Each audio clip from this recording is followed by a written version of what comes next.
pessoal, é exatamente o capítulo da novela do Clone, onde o Albieri, né, tá lá fazendo... tá entusiasmado, mostrando pro personagem do Estênio Garcia lá, como se mistura o DNA, como se faz a fertilização in vitro, como se não sei o que, ou seja, ó, parece até que o autor da novela já tinha lido o livro do Enki e se inspirou dali, né?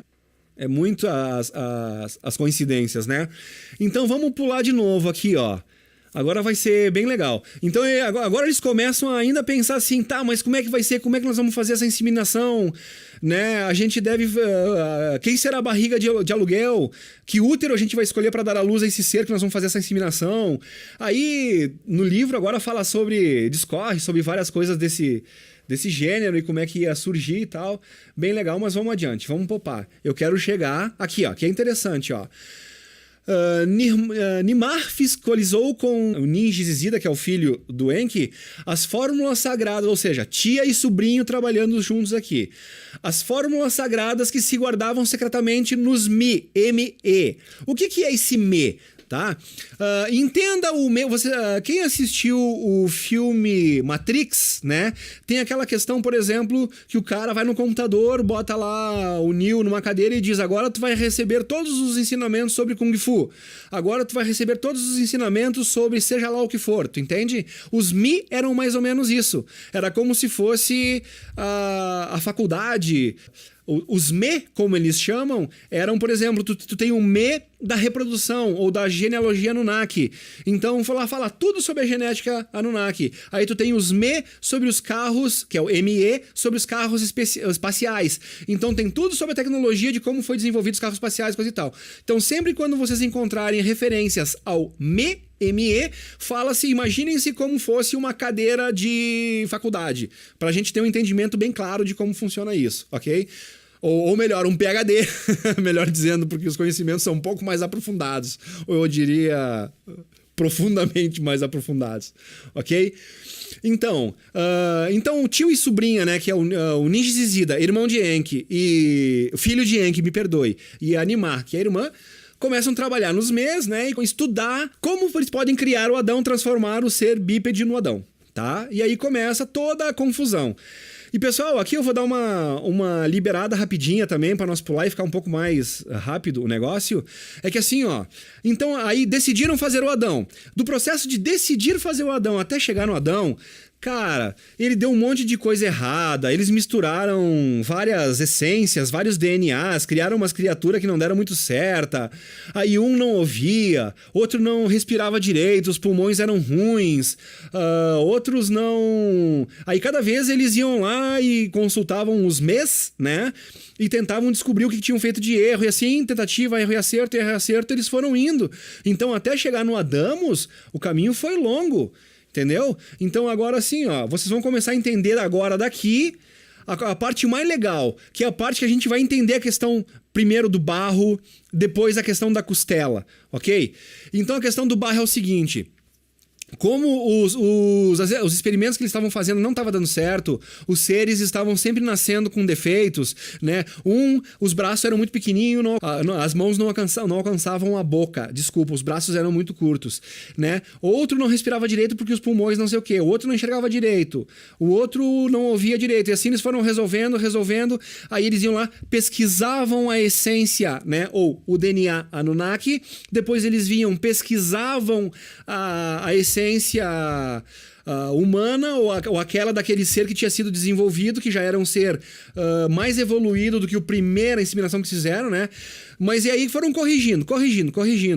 E quando eles conseguiram fazer o Adamo, eles ficaram muito o que eles chamaram de Adamo, porque até que enfim tinha nascido um cara que a parte de cima e a parte de baixo, ou seja, da cintura para cima e da cintura para baixo, era parecida com os Anunnakis. Então, finalmente, finalmente vem a parte que eles dizem: conseguimos. Então, aquela menção bíblica de e do barro, né, com o sopro de vida, Deus fez a sua imagem e semelhança, coisa e tal, foi ali. E por que eles conseguiram este ser, que eles conseguiram acertar, tanto na parte superior como na parte inferior?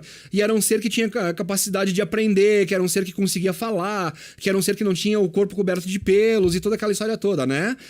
Aí eles ficaram felizes. E eles só conseguiram isso, agora vocês vão entender a questão do barro. Por causa que até então eles estavam fazendo as experiências dentro de um pote, digamos assim, de um recipiente de cristal. E aí eles disseram: não, mas esse cristal vindo de Nibiru talvez tenha uma influência. Vamos pegar um recipiente que seja da Terra, que seja comum ao DNA deste ser, que é o Homo erectus. E aí de argila eles forjaram um recipiente. E daí eles colocam aqui, até legal, aí fizeram um banho de purificação. O que a gente pode entender como esse banho de purificação? A gente pode entender como uma esterilização. Né? Banho de purificação é a nossa esterilização. É o que eles mencionam aqui no livro.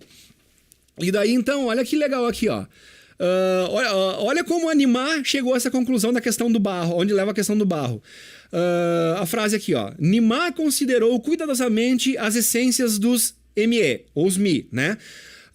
Tomou um pouco de um deles, tomou um pouco de outro deles, ou seja, estudou um pouquinho aqui, estudou um pouquinho ali, e logo fecundou na terrina de cristal o óvulo da fêmea da terra. Entendeu? Olha que legal isso. O Enki chegou e disse para ela: possivelmente o impedimento esteja não no óvulo da fêmea, nem na essência, mas pelo que a terra mesma está forjada. Então aqui é onde talvez seja isso que esteja faltando.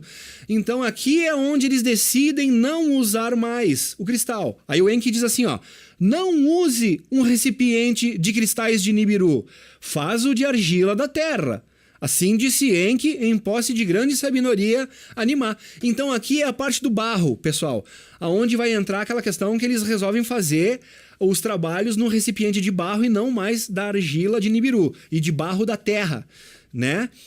E aqui foi aonde surgiu o Adamo. Ok? E daí... Aqui, olha que legal, olha. Então, na Casa da Vida, que é o laboratório geneticista, né? Nimar fez um recipiente. O fez com argila do Abzu. O Abzu era as minas onde se minerava o ouro. Como um banho purificador, conformou o recipiente. Aqui é onde a gente fala, né? Provavelmente é uma esterilização. Como um banho purificador, conformou o recipiente para fazer dentro dele a mescla. Então agora é onde eles chegam no Adamo. Essa é a parte que dá certo. Então olha só. Pôs com cuidado o óvulo de uma fêmea terrestre, de uma bípede, no recipiente de argila.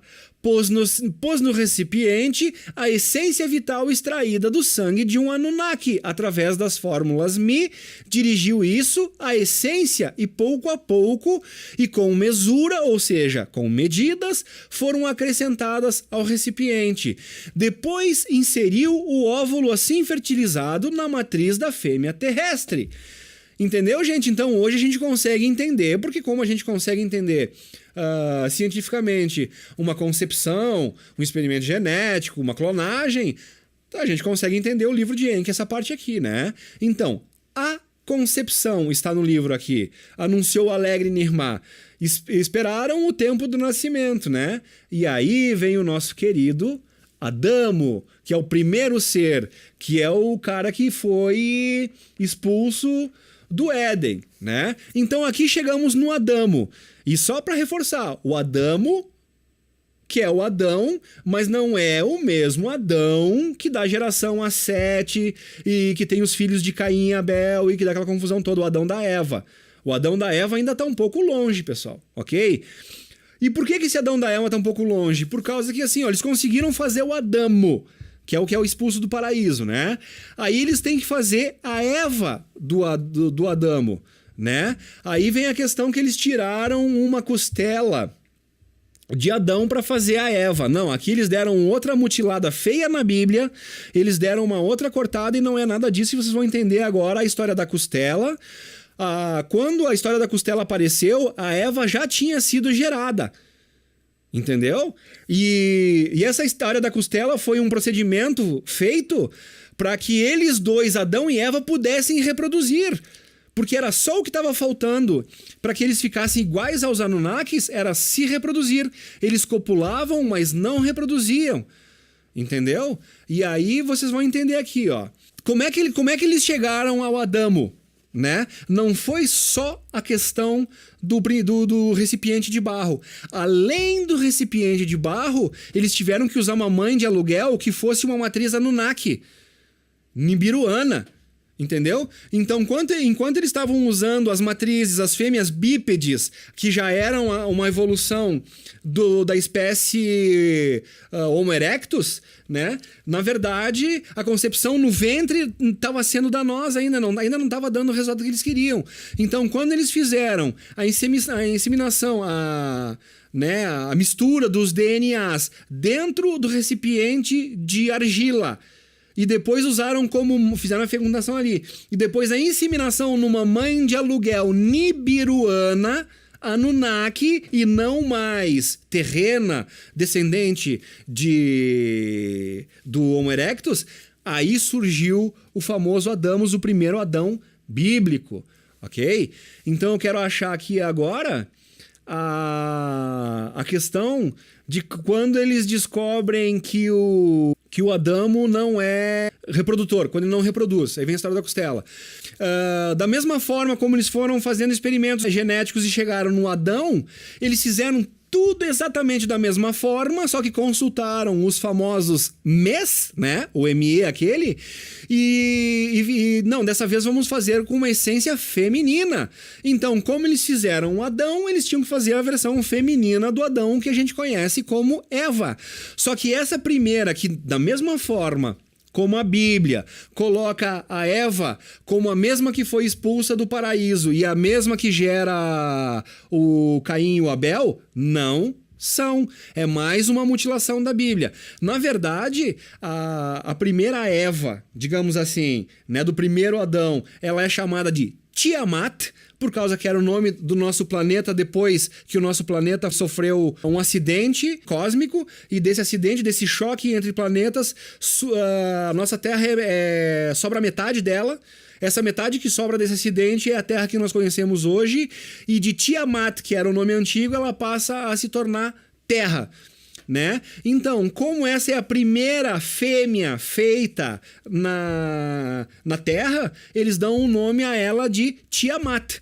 Mas de Tiamat, que é a primeira fêmea criada para fazer a parceria com Adão, a parceria reprodutiva com o primeiro Adão, que é o Adamo, até a outra fêmea, que é a mãe do Abel e do Caim, né, que na verdade é Caim, a letra K e N, Caim, e Abael, e não Abel, em sumério seria, né? Então, essa Eva, que é a mãe desses dois aí, que dá toda a geração depois, que nós conhecemos, da raça adâmica, né, tem um intervalo. E tem um espaço ainda entre a raça da Tiamat e a Eva, que é a mãe, ela é nomeada Tit, T-I-T só. Entendeu? Então nós temos dois Adões, digamos assim, e duas Evas, né? Então nós temos o primeiro Adão e Eva expulsos do paraíso, e o segundo Adão e Eva, que vocês vão entender também que na verdade eles são irmãos. E ambos são filhos de Enki, mas são filhos de Enki no sentido pai biológico. E nós vamos chegar lá. Ou seja, o Deus que criou o Adão, né? O Adão, que é o Adão e a Eva, os pais de Caim e Abel. Caim e Abel são netos de Enki, do Deus que criou, né? O Deus bíblico que teria criado o universo. E que aqui nós estamos dizendo que não é bem assim. Ele não criou o universo. Ele não fez o mundo em 7 dias, como está na Bíblia. O que ele fez foi, ele levou 7 dias para criar o acampamento de mineração, a primeira cidade, que é Eridu, a primeira cidade suméria que ele cria. Então, aquele acampamento, né? As barracas aonde iam se acomodar os mineradores, aonde eles iam fazer as refeições, aonde eles iam guardar as ferramentas, o tipo galpão de ferramentas. Essa estrutura é que foi feita em 7 dias.